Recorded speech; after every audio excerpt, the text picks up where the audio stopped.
যৌবনকালে যে আপনি ইবাদত করেন, ধরেন আপনি 10 বছর বয়স থেকে আপনি নামাজ পড়া শুরু করেছেন, 40-এর পরে আপনি বার্ধক্য হয়ে গেছেন।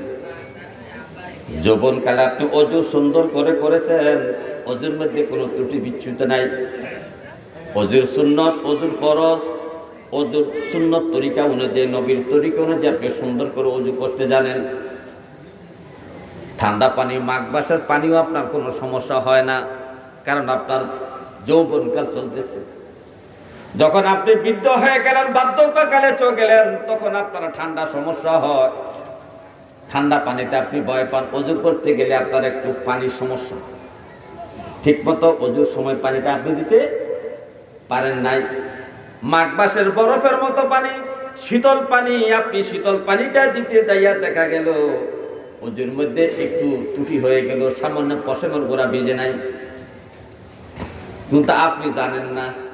আপনি কিন্তু এখানে একটা দোষ ধরা পড়েছে, আপনার পশমের গোড়ায় ভিজে না, কারণ ওই যে ঠান্ডা পানি আপনি তাড়াহুড়া করে দিয়েছেন। যৌবনকালে আপনি যেভাবে মেসেজ করে করে ভালো করে ডলে ডলে আপনি ওযু করছেন, বৃদ্ধকালে এটা আপনি আর পারেন না।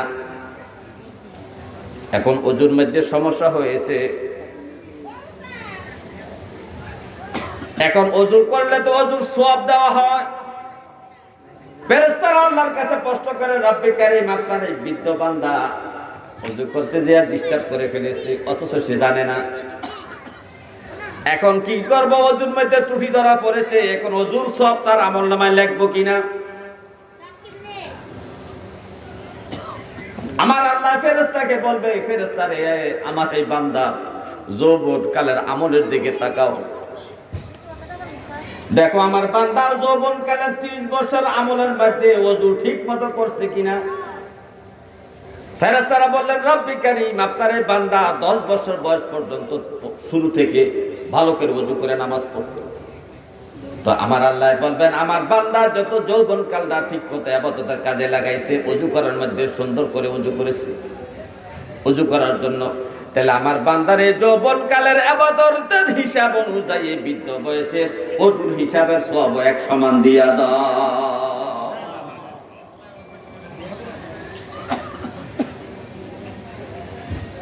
একটা বৃদ্ধ মানুষ নামাজ পড়তে যায় আর ঠিক মতো রুকু করতে পারে না, ঠিক মতো সাজদা করতে পারে না, সাজদা করতে গেলে হাঁটুর সাথে পেট লাগা যায়। আগের মতো এভাবে গুছু হইয়া একটা ছাগলের বাচ্চা সাজদা অবস্থায় বগলে তলে দেওয়া যাওয়ার মতো এখন আর অবস্থা হয় না, গুছু হইয়া গেছে। বৃদ্ধ বয়স, বার্ধক্যের কারণে এই অবস্থা হয়েছে। যৌবনকালে যেভাবে সে রুকু করত, মাজা এবং পিঠ সমান থাকতো, কিন্তু বৃদ্ধ বয়সে এমন ভাবে সে রুকু করতে পারে না, সামান্য একটু মাথাটা ঝুঁকায়। ফেরেশতারা আল্লাহর কাছে প্রশ্ন করে, রব্বে কারীম, আপনার বান্দার সাজদাটাও সঠিক মতো হলো না, রুকুটাও সঠিক মতো হলো না। তো কারণ কি? তার বার্ধক্যের কারণে, অসুস্থতার কারণে, মাথার হাড়ের কারণে অথবা পিঠের হাড়ের কারণে আপনার এই বান্দা ঠিক মতো রুকু সাজদা করতে পারে নাই। তাকে এখন কি করব? সব কি পরিমাণ দেব? সাজদা তো ত্রুটি হয়ে গেল, রুকুর মধ্যে ত্রুটি হয়ে গেল, এখন আমরা কি করব? আমার আল্লাহ বলে, আমার ফেরেশতারা, আমার এই বান্দার যৌবনকালে নামাজের দিকে তাকাও। আমার এই বান্দা যৌবনকালে নামাজের দিকে তাকাও, তাকায়া দেখো সে সুন্নত তরিকা, নবীর তরিকা অনুযায়ী ঠিক মতো রুকু সাজদা করছে কিনা। তখন ফেরেশতারা তার যৌবনকালে রুকু সাজদার দিকে তাকাইলেন, তাকায়া দেখলেন ঠিক মতো তার রুকু সাজদা হয়েছে। যেভাবে রুকু করার দরকার, মাজা এবং মাথা সমান থাকার দরকার, সেভাবে রয়েছে। সাজদা অবস্থায় বগলে তুলে দেয় বকরি যাওয়ার যে অবস্থা, এই অবস্থাও তার ছিল, কিন্তু বার্ধক্যের কারণে, বয়সের কারণে এখন তার রুকু সাজদা এমন অবস্থা। আল্লাহ বলে, হে আমার ফেরেশতারা, আমার বান্দায় যত যৌবনকালে সঠিকভাবে রুকু সাজদা করেছে, তাহলে ওই যৌবনকালে রুকু সাজদার সমান হিসাব করিয়া আমার বান্দারে বৃদ্ধকালের, বার্ধক্যকালের, অসুস্থ অবস্থায় রুকু সাজদার সমান সওয়াব লিখে দাও। হে আমার ভাইও, গভীরভাবে মনোযোগ। এই যৌবনকালের কষ্ট করা হবে। এই যৌবনকালে আল্লাহর আইন বাস্তবায়নের জন্য, নবীর তরিকা প্রচার প্রসারের জন্য আপনি কি করছেন তার হিসাব আপনাকে দিতে হবে।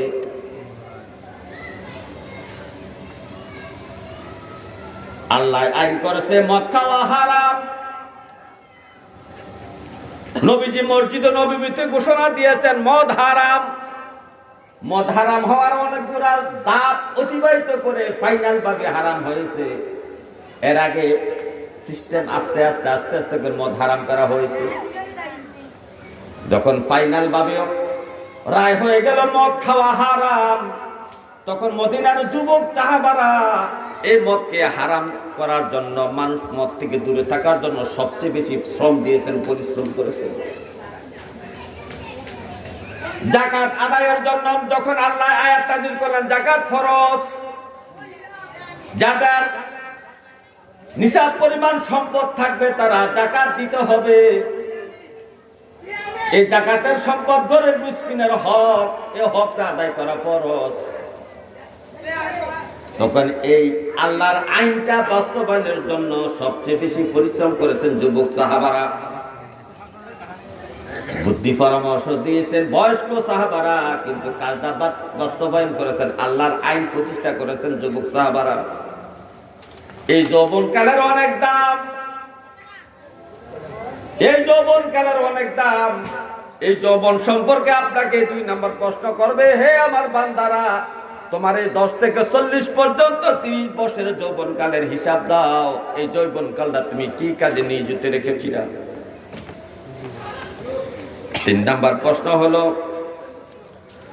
নবীজি বলেন ওয়া আন মালিহি মিন আইনা ইকতাসাবাহু। 3 নম্বর প্রশ্ন, স্বয়ং আল্লাহ প্রশ্ন করতেছেন বান্দাকে, স্বয়ং আল্লাহ প্রশ্ন করতেছেন বান্দাকে, বান্দা তোমার এই ধন সম্পদ কিভাবে অর্জন করেছো হিসাব দাও। এই যে তুমি বিল্ডিং করলা 2 তলা, চান্দেনা বাজারে ব্যবসা প্রতিষ্ঠান করলা, ব্যবসা দাঁড় করাইলা, জায়গা কিনলা, বিল্ডিং করলা, ফিশারি করলা, জমি কিনলা, মার্কেট করলা, কোটি কোটি টাকা তোমার সম্পদ অর্জন করেছো। এই সম্পদ কিভাবে অর্জন করেছো বান্দা, হিসাব দাও।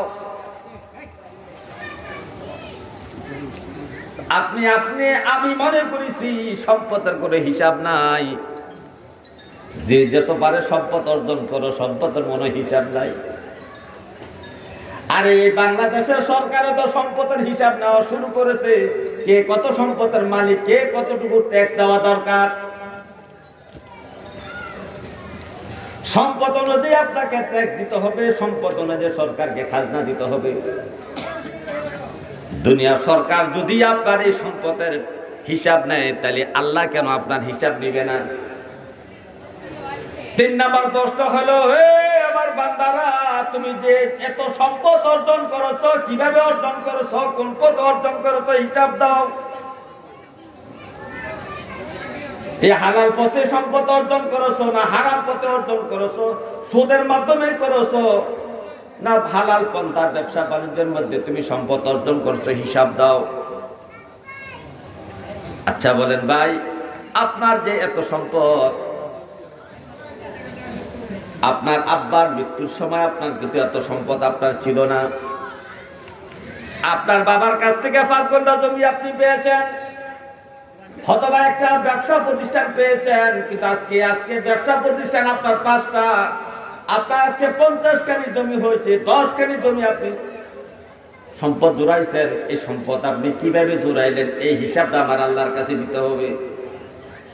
এটা কি হালাল পন্থায় আপনি সম্পদ জোড়াইছেন না হারাম টাকা দিয়ে সম্পদ জোড়াইছেন, তার হিসাব আপনাকে আল্লাহর কাছে দিতে হবে। আজকে যারা আমরা সম্পদওয়ালা, আমাদের চিন্তা ভাবনা করা দরকার। আজকে সম্পদের জন্য আমরা হয়রান পেরেশান। আরে আমার পাশের বাড়ির অমুক ছেলেটা সৌদি আরবে যাইয়া 3 তলা বিল্ডিং করছে, আমার ছেলেটা বিল্ডিং করতে পারলো না, হয়রান পেরেশান। এরকম চিন্তা ভাবনা করতে করতে আপনি আল্লাহর প্রতি আপনি নাকশ প্রকাশ করেন যে আল্লাহ আমার প্রতি একটু তাকায় না, আল্লাহ আমারে দেখে না, অমুককে এত সম্পদ দিতেছে, অথচ আমি কষ্ট পাইতেছি সম্পদের জন্য। টাকার অভাবে আমার চিকিৎসা হচ্ছে না, টাকার অভাবে মেয়েটাকে লেখাপড়া করাইতে পারি না, ছেলেটাকে লেখাপড়া করাইতে পারি না, টাকার অভাবে আমি সমাজের মধ্যে সুন্দর করে বাস্তবায়ন করতে পারছি না, সমাজের মধ্যে চলাফেরা করতে পারছি না।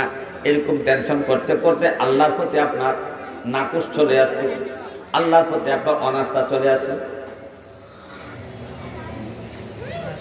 আপনি সম্পদের জন্য পাগল, অথচ আপনি জানেন না নবী বলছেন, রে আমার উম্মত, হাসর মাঠে সর্বপ্রথম আমি নবী জান্নাতে যাব, আমার আগে কোন নবী জান্নাতে যাবে না, কোন নবীর উম্মত জান্নাতে যাবে না।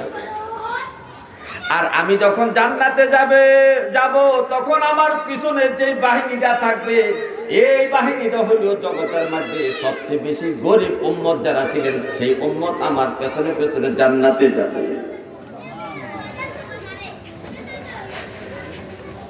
নবীর সাথে যারা সর্বপ্রথম জান্নাতে প্রবেশ করবে, নবীর গরিব উম্মত গুলা নবীর পেছনে পেছনে জান্নাতে যাবে। আজকে আপনার আমার সম্পদ নাই বলে আমরা হাই হুতাশ করি। সাহাবায়ে কেরামের সম্পদ বাড়লে সাহাবায়ে কেরামরা হাই হুতাশ করতেন। আল্লাহর নবীর এক সাহাবীর বাগানের মধ্যে খেজুর হইতো ধরেন 50 মণ। নবীর ইন্তেকালের পরে ওই খেজুর বাগানের মধ্যে তার খেজুর উৎপাদন হয়েছে 100 মণ, 50 মণ খেজুর বেড়ে গিয়েছে। সাহাবী নবীর কথা স্মরণ হয়েছে, নবীজি বলছে, আল্লাহর কিছু বান্দা দুনিয়াতে ভালো ভালো কাজ করবে, এই ভালো কাজের বিনিময়ে আল্লাহ তাকে দুনিয়ায় দিয়ে দিবে, হাসরে তার কোনো প্রতিদান থাকবে না, অর্থাৎ সে ব্যক্তিরা জাহান্নামে যাবে। এই জাহান্নামে যাওয়ার কারণে সে যে দুনিয়াতে ভালো কাজ করছে, ভালো কাজের প্রতিদান হিসাবে তাকে দুনিয়ার সম্পদ বৃদ্ধি করে দেওয়া হবে। এই কথাটা সাহাবীর স্মরণ হওয়ার কারণে আফসোস করতেছে, হাই হুতাশ করতেছে, হায় রে, না জানা আমার পরকালটা ধ্বংস হয়ে গিয়েছে, দুনিয়া আল্লাহ আমাকে দুনিয়া আল্লাহ দিয়ে দিয়েছে। বিবির কাছে যে কান্নাকাটি করতেছেন, বিবি বলতেছে, স্বামী গো আপনি কেন কান্নাকাটি করেন? কেননা আমি নবীর মুখে শুনেছি, নবীর জবানে শুনেছি, আল্লাহ যাকে ভালোবাসে দুনিয়াতে তাকে কষ্ট রাখে, তাকে অভাব অনটনে রাখে, তাকে অসুখ বিসুখ দিয়ে তাকে কষ্ট দেয়। আর আল্লাহ যাকে পরকালে ধ্বংস করে দিবেন, জাহান্নাম দিয়ে দিবেন, ওই সমস্ত বান্দাকে আল্লাহ দুনিয়ার ধন সম্পদ বৃদ্ধি করে দিবেন, সুখ আর সুখ, শান্তি আর শান্তি। কিন্তু আমার নবী থাকা অবস্থায় আমার খেজুর বাগানে 50 মণ খেজুর হইতো, কিন্তু নবীর ইন্তেকালের পরে আমার বাগানে 100 মণ খেজুর হয়েছে। না জানি আল্লাহ আমায় আখিরাতের পরিবর্তে দুনিয়া দিয়ে দিয়েছে। কেমন স্ত্রী দেখেন, স্ত্রী বলতেছে, স্বামী গো আপনি টেনশন করবেন না, আল্লাহ আপনাকে পরীক্ষা করতেছে, আপনার 50 মণের খেজুর বাগানে 100 মণ খেজুর দিয়ে আল্লাহ আপনাকে পরীক্ষা করতেছে। স্বামী গো আপনি একটা কাজ করেন, যে 50 মণ খেজুর বেশি হয়েছে, ওই 50 মণ খেজুর আপনি এই মুহূর্তে সব মিসকিনদেরকে দান করে দেন। সাহাবীদের সম্পদ বাড়লে সাহাবারা কান্নাকাটি করতেন, হাই হুতাশ করতেন। তারাও মুমিন ছিলেন, আর আমরাও মুসলমান, আমরাও মুমিন। আমরা 24টা ঘন্টায় শুধু আফসোস থাকে, অমুকের ছেলে 5 তলা বিল্ডিং করছে, অমুকের ছেলে সৌদি আরবে 1 লক্ষ টাকা বেতন পায়, অমুকের ছেলে সিঙ্গাপুরে 2 লাখ টাকা বেতন পায়। শুধু আপনি সম্পদের জন্য আফসোস করলেন, একটি বড় আপনি ভাবলেন না যে হাসর মাঠে নবীর সাথে, নবীর পেছনে আপনি সবার আগে জান্নাতে যাবেন। নবীর পেছনে সবার আগে জান্নাতে যাওয়ার একমাত্র হকদার হলো দুনিয়ার গরিব মুসলমান, গরিব মুসলমান।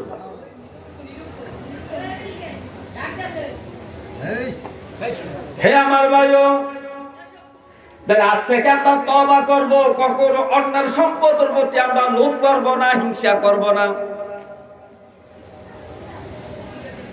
আল্লাহর কাছে শুধু এতটুকু চাবো, মাবুদ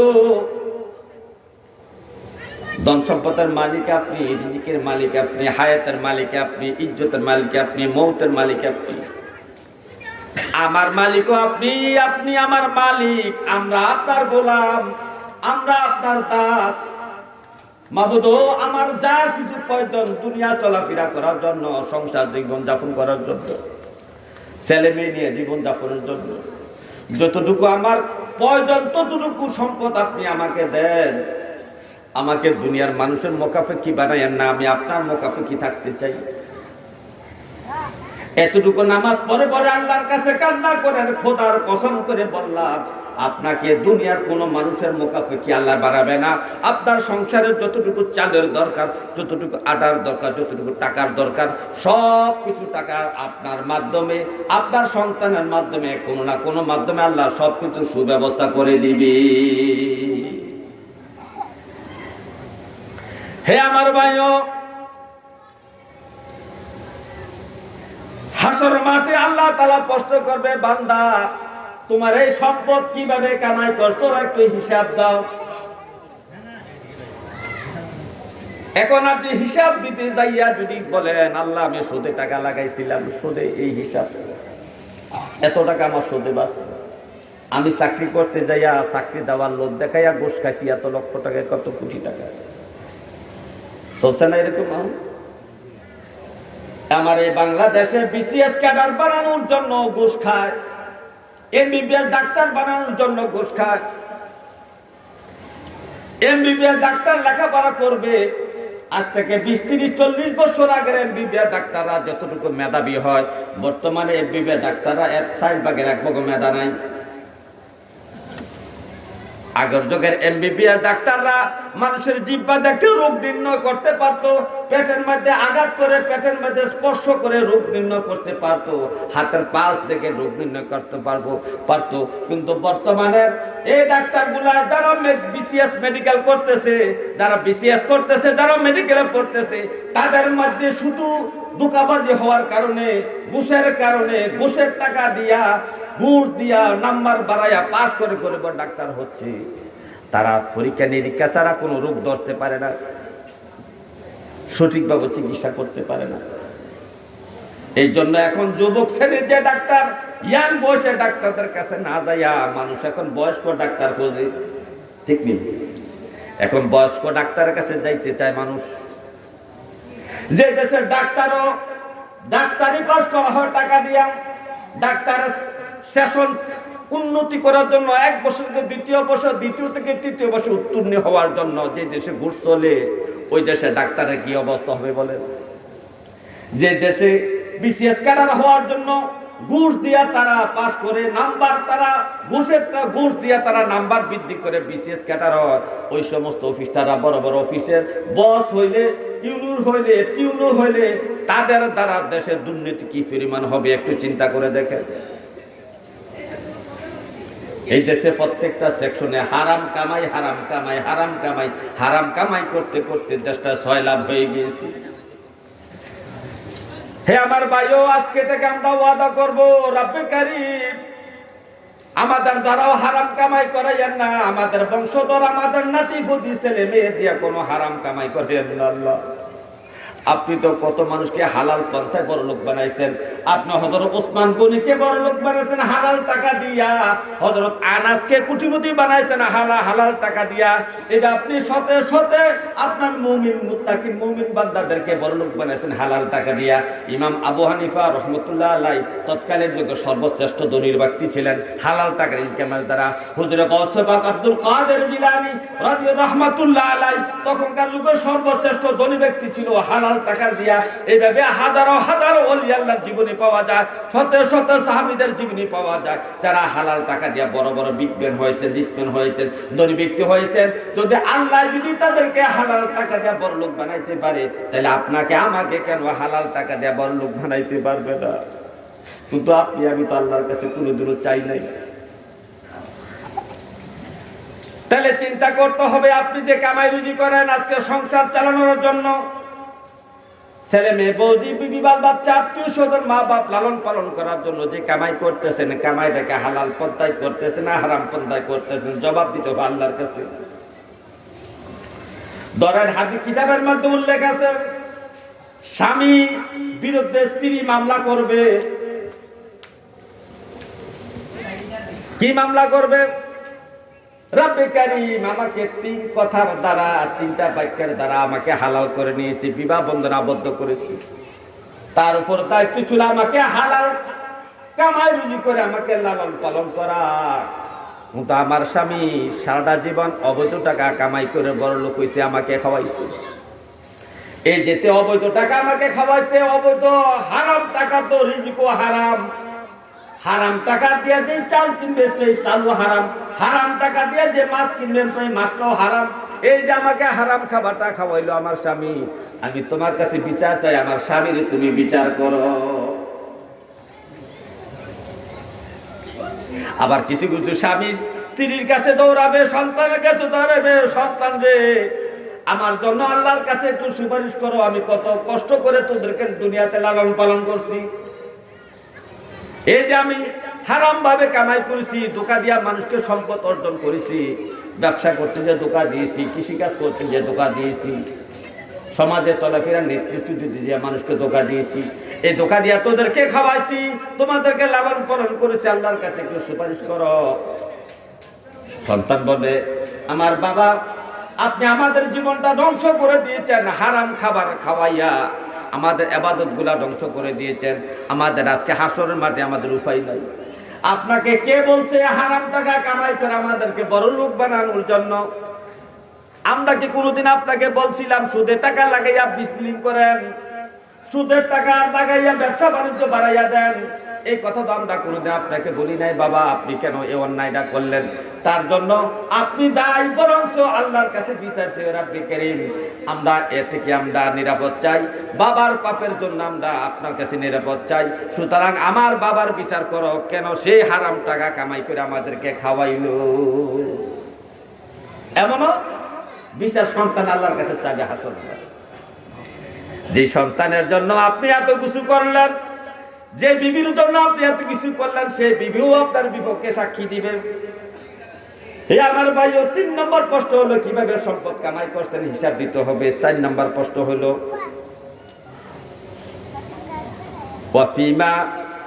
ওয়াফিমা আনফাকাহু, কিভাবে তোমার সম্পদ খরচ করছো হিসাব দাও। আচ্ছা কামাই করলেন আপনি, আপনার টাকা আপনি খরচ করছেন, তার হিসাব আল্লাহর কাছে দিতে হবে। আরে কোন কোন কাজে টাকাগুলা ব্যয় করছেন তার হিসাব আপনাকে দিতে হবে। আপনি যে 10,000 টাকা যাত্রা ফালার দেখানোর জন্য 10,000 টাকা দিয়েছেন চাঁদা, ফুটবল খেলার জন্য 10,000 টাকা দিয়েছেন চাঁদা, দুনিয়ার খারাপ কাজের জন্য আপনি 10,000 টাকা চাঁদা দিয়েছেন, এমপি সাহেবের ইলেকশন করার জন্য আপনি 5 লক্ষ টাকা এমপি সাহেবকে সহযোগিতা করেছেন, এমপি সাহেব ইলেকশন করতে যে একদম মাইরা ফেলাইছে, এমপি সাহেবের লোকের দ্বারা এমপি সাহেব খুন করাইছে, খুনের দায়িত্ব হলো এমপি সাহেবের কাছে। আর ওই এমপিকে আপনি টাকা দিয়েছেন এমপি ইলেকশন করার জন্য, এই নিয়ে আপনার হালাল পথে টাকা খরচের ব্যবস্থা। এভাবে শতে শতে উদাহরণ দেওয়া যাবে বাবা, কত অন্যায় পথে আমরা টাকা ব্যয় করতেছি, খরচ করতেছি, তার হিসাব আপনাকে দিতে হবে। 5 নম্বর ওয়ামা আমিলা ফিমা আলিমা, হে আমার বান্দারে, তুমি যে সমস্ত জিনিস জানছো, ইসলামের যে বিধিবিধানগুলা জানছো, যতটুকু জ্ঞান অর্জন করছো, জ্ঞান অনুযায়ী আমল করছো কিনা বলো। ওয়ামা আমিলা ফিমা আলিমা, তুমি যেই কথাটা জানতো এই জানা অনুযায়ী আমল করছো কিনা। যেমন আমাদের জন্মের পরে আমরা 7-8 বছর থেকে জানতে পারছি নামাজ ফরজ। মসজিদের ইমাম সাহেব বলছে, এলাকার বিভিন্ন মাহফিলের মধ্যে পীর বুজুর্গরা বলছে, আলেম ওলামারা বলছে নামাজ ফরজ। আমি শুনছি, বিশ্বাসও করছি, কিন্তু আমল করছি না। আল্লাহ বলবেন, বান্দারে তুমি যে জানলা নামাজ ফরজ, তুমি আমল কেন করলা না, হিসাব দাও। আমার 10 বছর বয়স থেকে আমি জানতে পারছি পর্দা করা ফরজ, কিন্তু আমি পর্দা ফরজ আমলটা আমি করলাম না, তার জন্য আমাকে হিসাব দিতে হবে। 10 বছর বয়স থেকে আমি সাবালক হয়েছি, আমি জানতে পারছি সুদ খাওয়া হারাম। সবাই, প্রত্যেকটা মানুষ এই কথাটা বিশ্বাস করে সুদ খাওয়া হারাম, কিন্তু আমল করে না, আমল করে বিপরীত। মা বাবার খেদমত করা ফরজ। হে আমার ভাইও, মা বাবার খেদমত করা ফরজ, ভাইয়ের হক আদায় করা ফরজ, মা বাবার হক আদায় করা ফরজ, সন্তানের হক আদায় করা ফরজ। শুধু পাইছেন 130 ফরজের হিসাব, এই হিসাবটা সঠিক না। শতে শতে ফরজ আছে রে বাবা, ওই ফরজের খবর আমাদের নাই। আপনি নামাজ যেমন ফরজ, মা বাবার খেদমত করা তেমন ফরজ। নামাজ যেমন ফরজ, যাকাত দেওয়া তেমন ফরজ। যাকাত দেওয়া কি? কিন্তু এই